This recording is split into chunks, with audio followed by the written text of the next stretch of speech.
atau cuma sebagai dongeng. Sama zaman sekarang juga, ketika ada Al-Quran begini-begini itu nggak dianggapnya Al-Quran itu cuman apa? Cuma bohongan. Padahal itu adalah benar. Ya, ini Al-Quran sungguh dan benar. Kemudian Allah menceritakan perihal orang-orang kafir bahwa mereka mendustakan Al-Quran dan menghalang-halanginya manusia dari mengikuti jalannya. Untuk itu Allah berfirman, innahum yakiduna kaida. Jadi banyak orang-orang yang walaupun dia orang Islam, jangankan percaya Quran, jangankan ngakunya berilmu pada Quran, kadang-kadang mohon maaf, baca Quran aja nggak bisa. Bagaimana mau menjadikan Al-Quran sebuah tuntunan kalau bacanya sudah tidak bisa. Nah, kita sebagai umat Islam masih ada waktu dan kesempatan, ya. Yang belum lancar Qurannya, yuk lancarin Qurannya, pelajari tadabbur, ya, makanya tadabbur bukan tafakur kalau Quran itu. Dan insya Allah mudah-mudahan, ya, walaupun ngaji seadanya, ya, walaupun ngaji seadanya, kalau diamalin mah enak, Pak. Apapun ngaji mah nggak usah banyak-banyak, sedikit yang penting diamalin. Ya harian-harian aja. Ya sholat sunat, puasa sunat gitu, ya. Baik. Innahum yakiduna kaida, dan mereka merencanakan tipu daya yang jahat, ya, dengan sebenar-benarnya. Jadi banyak orang-orang melakukan tipu daya, ingin apa? Menipu daya Allah. Beda antara kaidah dengan makar. Kalau kaidah itu dia melakukan kejahatan, nggak ada motif, Pak, nggak ada balas dendam. Kalau makar tuh ada balas dendamnya, ada unsur balas dendam. Tapi kalau kaidah itu dia nggak ada dendam, memang pengen bikin onar aja, pengen bikin onar, ingin bikin hancur. Maka banyak akhirnya orang-orang yang mendustakan Al-Quran.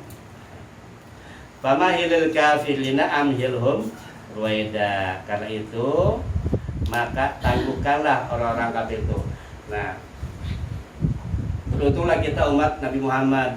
Kenapa? Karena umat-umat terdahulu ketika melawan Allah langsung Allah azab. Kaum Ad langsung dihajar, kaum Samud langsung dihajar, Fir'aun langsung dihajar, ya, kaum Nabi Hud, Nabi Lut, semua kaum nabi-nabi terdahulu ketika menentang ajaran Allah langsung dihajar. Umat Nabi Muhammad enggak, ditahan. Dah, nanti aja. Kenapa Allah menangguhkan azab buat umat Islam? Tujuannya yang pertama, memberikan kesempatan buat umat Nabi Muhammad untuk bertobat.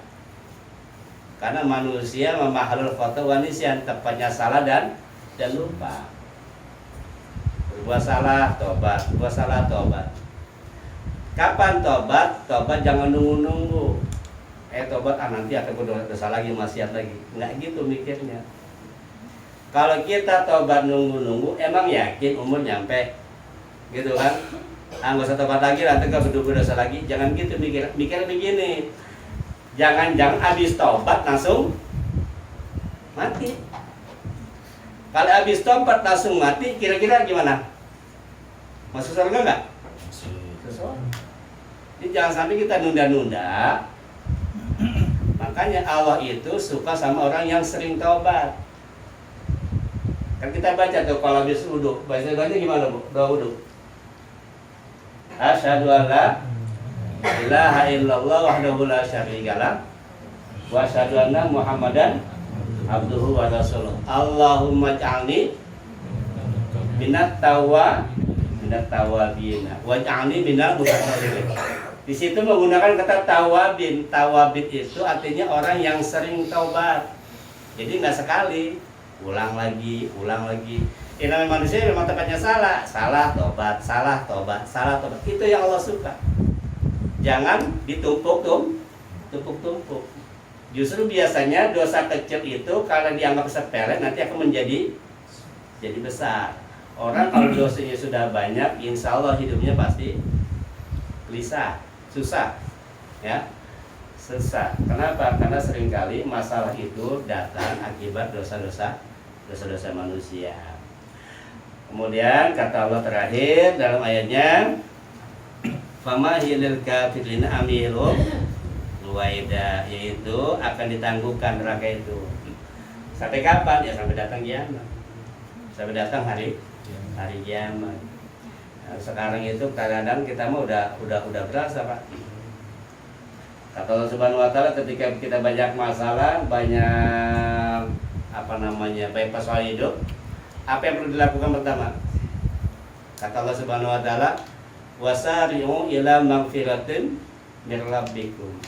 Jadi kalau hidup kita susah, kerjaan nggak kena-kena, rezeki kurang mulu, rumah tangga kita begini mulu, yang pertama dilakukan nggak usah nyariin orang lain. Yang pertama apa? Taubat dulu. Taubat, istighfar, wasari'u ila magfiratin mir rabbikum. Karena barangkali hidup kita begini, sebab susah dan sebagainya karena dosa-dosa yang kita perbuat. Allah ngasih peringatan tuh, kasih kesempatan buat kita bertobat. Wasari'u ila magfiratin mir rabbikum wa jannatun arduhas samawati wal ardh. Orang yang beristighfar, yang minta ampun, Allah kasih apa? Surga. Surga tanpa batas.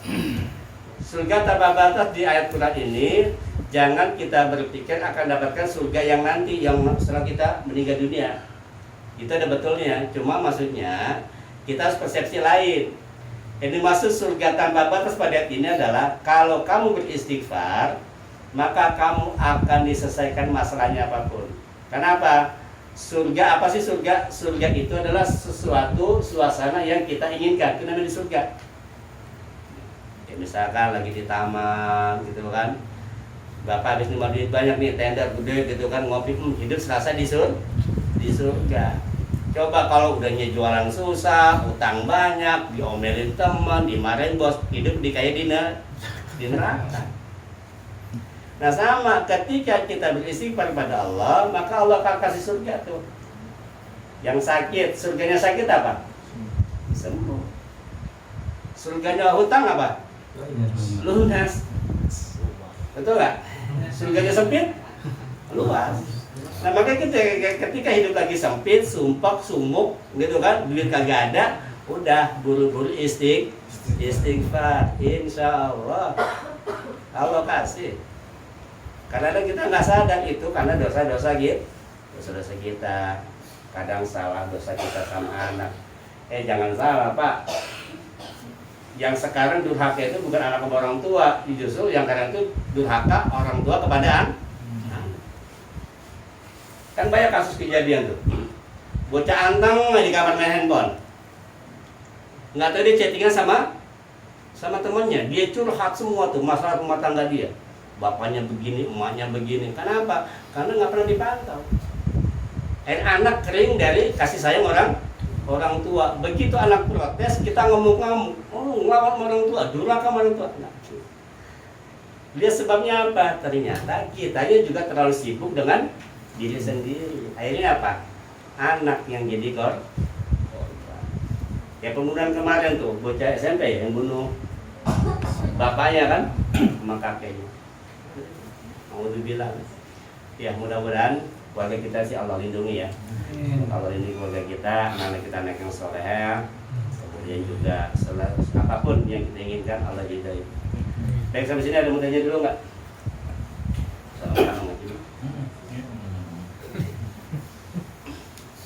Apa sih Ren?